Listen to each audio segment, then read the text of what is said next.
Hi, and welcome to week 2 of this course on Marxist philosophy. Last week was kind of an introduction to Marxist philosophy and materialism, and this week we're going to continue on the theme of materialism. And we're going to go into more detail onto the arguments of both materialism and idealism, which is the opposite of materialism. Now, last week we ended on the strange persistence of idealism as a philosophy in this age of scientific discovery, when so much has been revealed about the natural world by science.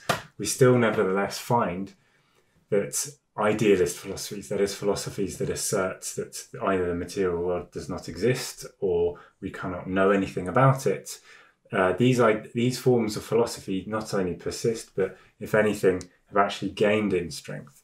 In fact, the 20th century saw, you could describe a kind of counterattack by idealism. Really, 20th century philosophy was dominated by idealism in different forms, more so than I would say the 19th century. And we had, for example, at the beginning of the century, the school of thought known as logical positivism, which declared that any statement is meaningless if it does not directly refer to personal experience. So it is meaningless for me to talk about the Second World War because I obviously didn't experience it, for example. And it just ruled out vast swathes of science as completely meaningless as a result. For them, we cannot know anything beyond our immediate experience as an individual. And therefore, to be honest, real knowledge is ruled out. Most of the knowledge of humanity is essentially ruled out. We also had a very similar train of thought with the empirio-criticism school, which Lenin criticized in his famous book, Materialism and Empirio-Criticism. And this was a very similar set of ideas, essentially, which basically denied that we can even refer to a world of objective truth and natural things, the material world, independent of our own thoughts. And then we also had phenomenology and existentialism, which again started out from the analysis of the individual subject, the thinking individual, and everything was described in relation to how they perceive the world rather than the world itself and how that is, or how society is. And for all of these schools, really, they have no interest in talking about an independent reality. For them, an independent reality is essentially meaningless. It's impossible to know anything about. And then we had, after the Second World War, postmodernism. And postmodernism, essentially quite different in its sort of style, I suppose, to the earlier philosophies, but it's actually very similar in content. And what it argues essentially is that all human knowledge is subjective. All human knowledge and society as a whole really is created by language, essentially, by the way that we talk about things. There is no objective truth or possibility of objective truth. Science, for example, is defined as simply a set of, practices of ways of talking about things dependent on this or that culture, and does not refer to any independent facts of the real world that can be verified. In fact, for them, truth is really what they would say socially constructed. In other words, there is no objective truth. It's just the relative truths of different cultures and different societies, and there's no ability to determine which one is correct and which one isn't. And so these are really the main schools of thought, really, of 20th century philosophy, and all of them, in one way or another, are idealist. Now, we haven't yet discussed formal logic, which is, something else that Marxism criticizes. But it's worth pointing out that most of these mistakes in idealist philosophy do stem, at least, or can be partly explained by the way in which they start from a formal logical point of view. That is to say, a point of view which denies, in a sense, relations between things, which isolates and atomizes and categorizes things. We'll come on to discuss formal logic in a later week. In fact, I believe it's what we're discussing next week. But anyway, the reason for this is that for them, they start out from the isolated human individual, the thinking individual as well, not the living practical individual in society, in work or anything like that, just the sort of abstract individual who thinks somehow. And then they start out by saying, well, how can this person have real knowledge of the real world? And for them, really, that it proves to be impossible. There's no way of resolving that question. And as Marx explained in the thesis on Feuerbach, of course it's impossible because you set up the question in a fundamentally scholastic way, as he puts it, in an impractical way, in a way in which assumes from the outset the fundamental difference and unrelatedness of human thought and the material world. He says in the thesis on Feuerbach, he says, the question whether objective truth can be attributed to human thinking is not a question of theory, but is a practical question.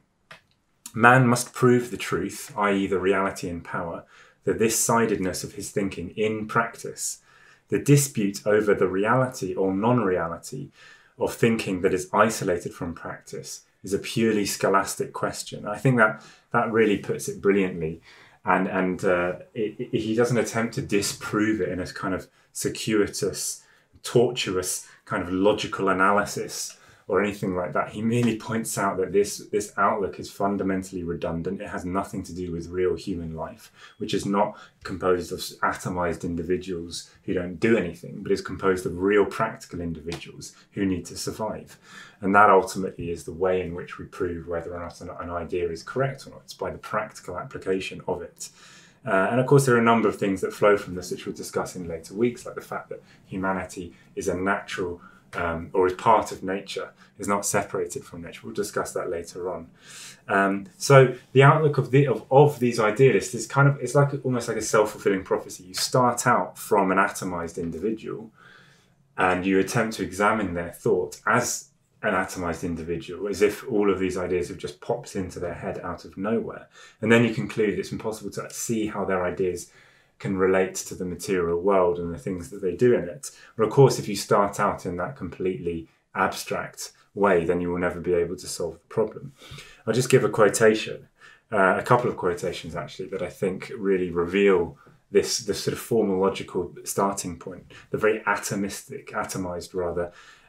starting point of these philosophers, and why it makes it impossible for them to explain how we can have objective knowledge. Berkeley, or Bishop Berkeley, who was a very important idealist in the 18th century, wrote the following. He said, "But, say you, though the ideas themselves do not exist without the mind, yet there may be things like them, whereof they are copies or resemblances, which things exist without the mind, in an unthinking substance. I answer, an idea can be like nothing but an idea. A colour or figure can be like nothing but a colour or figure." You can see very clearly there the way he defines an advanced thought and the material world is fundamentally different. And then it's like, well, how can thought possibly relate to, or how can it have objective knowledge of things other than itself? David Hume, also an enormous figure in philosophy, debates. Some people would say he's not an idealist. I would say he is essentially an idealist. Anyway, David Hume said the following. He says, "The mind has never anything present to it but the perceptions, and cannot possibly reach any experience of their connection with objects. This supposition of such a connection is, therefore, without any foundation in reasoning." In other words, again, the mind just is defined in advance as not being as just being fundamentally different in substance from the material world, and therefore, of course, it cannot possibly know the material world as it is in itself.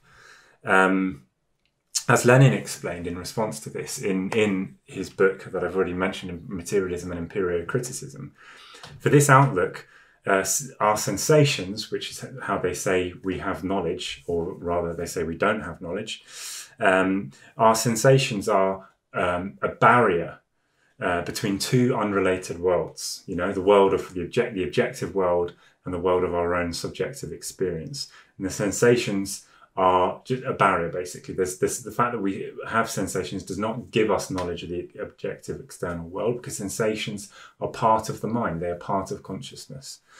Whereas for Lenin and for Marxists and materialists, sensations are a bridge between, not between two fundamentally different worlds, but between two parts of the same world, because we are ourselves objective, material or natural beings. And the sensations are a bridge between these different parts of the same world, therefore. And I would say that the main schools of 20th century philosophy, which we've already mentioned, are really rehashings of all of these ideas. They don't really add anything in the philosophical sense to these arguments. Now, let's examine in a little bit more detail some of the arguments of these idealists, some of the most important arguments. For Hume and Kant, who are, again, towering figures in idealist philosophy, and they had some differences, but a lot of similarities. They both kind of came to the conclusion that our ideas are abstract things, you know, and we don't experience abstract things, you know. The concrete experience that we have, you know, of tables and chairs or whatever it is in the material world, are not abstract. These are concrete, specific objects that are different to different objects.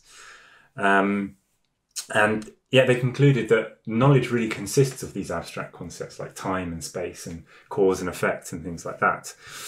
Without those abstract concepts, we don't have any ideas about anything, really. So for them, the fact that we don't experience time and space as such, but we use time and space to make sense of the world, shows that we never know the world as it really is, shorn of these abstract concepts like time and space. And we're sort of like wearing kind of goggles, if you like, through which we see the world. But the best answer to this comes not necessarily directly from Marx and Engels, but actually from Hegel, who himself was an idealist, but of a very different kind. And he thought that it is possible to have objective knowledge of things outside of oneself. And he explained it brilliantly. He said that, well, so just to go back a sec, Kant is very famous for saying that because of the fact that our knowledge consists of abstract categories like time, cause and effect, space, etc. He said that we can never know the thing in itself. We can never know how the real object actually is outside of these concepts, which of course it doesn't have, right? The concept, the object itself is not time, and so we cannot know what it is like without the concept of time applied to it, as it really is in itself, as he put it. But what Hegel pointed out quite brilliantly is that the thing in itself that Kant talks about is absolutely nothing, actually. It's devoid of any content. And I quote, he says, "The thing in itself expresses the object, inasmuch as abstraction is made of all that it is for consciousness, of all determinations of feeling, as well as all determinate thoughts about it. It is easy to see what is left, namely, what is completely abstract or totally empty and determined only as what is beyond. It is itself only the product of thinking, and precisely of the thinking that has gone to the extreme of pure abstraction, the product of the empty I, as in me, that makes its own empty self-identity into its object." Now, apologies for the kind of the language of Hegel, which sometimes is very hard to understand. What he's saying essentially is that if you define something as a thing in itself, removed from all of these determinate qualities like time and space, cause and effect, yellow, black, whatever colour you ascribe to it. If you'd say, well, these are abstract concepts that belong to my mind and they don't exist in the objective world, then if you do that and then you say, well, then the thing in itself is somehow exists out there and I cannot know what it's like because I always apply these ideas to it. You're defining the thing in itself as devoid of any content, as nothing. Because if something is without any determination, be it hard or soft, yellow or brown or in time and space, then it is really nothing. You're defining it in advance, which is an act of thought, as Hegel points out. You're defining it as nothing, and therefore it is just nothing. And he basically points out that, okay, yes, these concepts that we use to make sense of the world, they are concepts, they, time and space, that is a product of thought. But he also points out it doesn't follow from that the objects themselves do not also have these qualities. And of course, that is the case. So while it's true that we don't experience, I suppose, time in general. We don't experience tableness. We only experience specific tables. These specific objects do and must have general qualities that relate them to other things, such as hardness or softness. And by experiencing not one table, but many, many tables in our lives, then we begin to form generalizations which kind of link all of those related objects together and express their real relations more or less accurately. Obviously, it's possible for ideas to be wrong, but essentially that is what is going on. So what Hume and Kant couldn't grasp was that these generalizations are not, yes, they're not found in any one experience of any one table. They are a summation of the experience of many, many things over a long period of time. And therefore, again, I think we can see the limitation of idealism basing itself on this very atomistic outlook, that breaking down experience into just the experience of one individual at one moment in time, rather than seeing the process, which is, of course, a dialectical outlook. And we'll come on to dialectical thinking in later weeks. Anyway, so that really answers that point of view. Just to go on to some other problems of idealism and the criticisms that we would make as materialists of it. Hume also pointed out that, again, perception is different than the objects themselves. He gave the example again of a table, and he said that if I move further away from a table, my perception of it is that it is smaller. But obviously the table has not actually become any smaller. So perception is fundamentally different from the object itself. Now, this is really a bit of a silly objection. It's very easy for a materialist to answer. The perception we have of an object is not the same as the object. The perception expresses the relationship between the object and myself, and of course the other objects that are around it. So yes, it looks smaller to me because it is smaller. It is in relation to many more things because I've moved away from it. So it has to be perceived as smaller. So that is not a false perception, so to speak. It accurately expresses a different relationship between myself and the table. So I think that was very easily answered. And a problem, and in fact the fundamental problem that idealism has from a philosophical point of view, is that it is kind of empty, really, ultimately.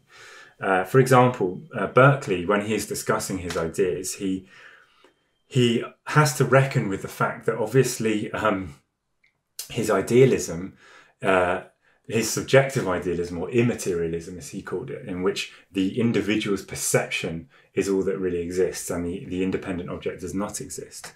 He has to explain why our ideas agree with one another, why we all agree that this table looks like this. And he says, well, the reason for that is that there's another mind outside of ours, yours or mine, which is God. And God is also a mind like mine, but is far more powerful. And God perceives these things. So God kind of gives an objective kind of quality to the perception, which everybody has to agree with. So it's not just subjective. And I think you can see from that the redundancy of his idealism. In fact, there's one point where he says, don't worry about this idealism. Like, it doesn't mean you have to abandon your sort of conception of things. It doesn't make any practical difference to you in your real life. And that really is its condemnation. It doesn't actually add anything to our understanding of anything. It's devoid of content, and it has to reintroduce objectivity, such as God, an objective mind outside of your own mind, to make sense of the fact that we all agree about certain things. Another example is Fichte, who was a German idealist, again a subjective idealist. All that really exists for him is the individual ego, which, as he puts it, posits itself. In other words, you make yourself, you create yourself. And he has to reckon with the fact that we have unexpected experiences, that we face, that we're aware of our own limitations, right? That we don't feel limitless and like we can do anything. And so he basically says that the mind limits itself, defines itself as limited in order to kind of make it, I don't know, make sense or something. So it's like he starts out from the assumption of the isolated individual, and then realizes that, of course, this would be absurd, because if you were an isolated individual, you would not leave your life in the way that you do. So therefore, he says, well, actually, your own mind kind of creates an objective limitation for itself. So he has to reintroduce objectivity after the fact. So we see that idealism kind of becomes like devoid of explanatory power, devoid of content, really. As to use a famous phrase, a ghost in a machine. It doesn't add anything to the explanation. You know, if the soul or consciousness is totally immaterial and has nothing to do with the material, why does it inhabit my body? Why does it make my body move in the ways that it does? It's something that they cannot explain in any way. They can just say, well, it does, and it's a mystery or something, or they can deny that the material body exists. That's not really adding anything to our understanding. It's certainly not very helpful. And in fact, I would say that at the end of the day, the idealists are condemned by the contradiction between their own ideas and their practice. And as Marx pointed out, it is real human practice that is actually what defines us in the end. It hasn't added anything. And any idealist, even the most extreme subjective idealist philosopher, leads their life just like anyone else. They eat food, they don't run out into the street, etc. Obviously, they don't really believe what they say. They believe it in a sort of very abstract theoretical sense, but in their practical life, it has no application whatsoever. And therefore, they disprove it in sort of every moment of their existence. Therefore, it's an outlook which quite obviously reflects the social position of philosophers and bourgeois intellectuals, basically, who are removed from the day-to-day struggles of the real world, and who can afford to put forward ideas that are fundamentally useless. Although there is a use for these ideas, of course, which is to serve reactionary causes by obscuring the real struggles that people go through, the real most profound truths of society, that is the class struggle, the poverty, the real human experience that the vast majority of people go through. By defining human experience as removed from all of those things, and defining it as just some sort of abstract individual, they have made philosophy kind of a barrier against socialism, a barrier against human liberation. And I think that, as we explained at the end of the last episode, idealism still exists. Not only does it exist, it's arguably still the dominant school of thought, at least in philosophy. And that's a very peculiar thing in this era of science, until you realise that we still live in a class society, in a society in which a small minority is incredibly rich and powerful, that wants to obscure the realities of our society. A society that wants to maintain, a ruling class that wants to maintain a society of alienation, of poverty, of lack of control over our own lives, of insecurity, essentially. And so long as we live in a society in which humans exploit other humans, and people lead lives of deep insecurity and uncertainty, then I think idealism will still always exist as a philosophy that of the privileged, essentially, which justifies in one way or another capitalism and all of its inequalities. So the fight against idealism, once again, is ultimately, of course, we have to be able to answer its ideas, but it is ultimately a social and a political struggle against capitalism.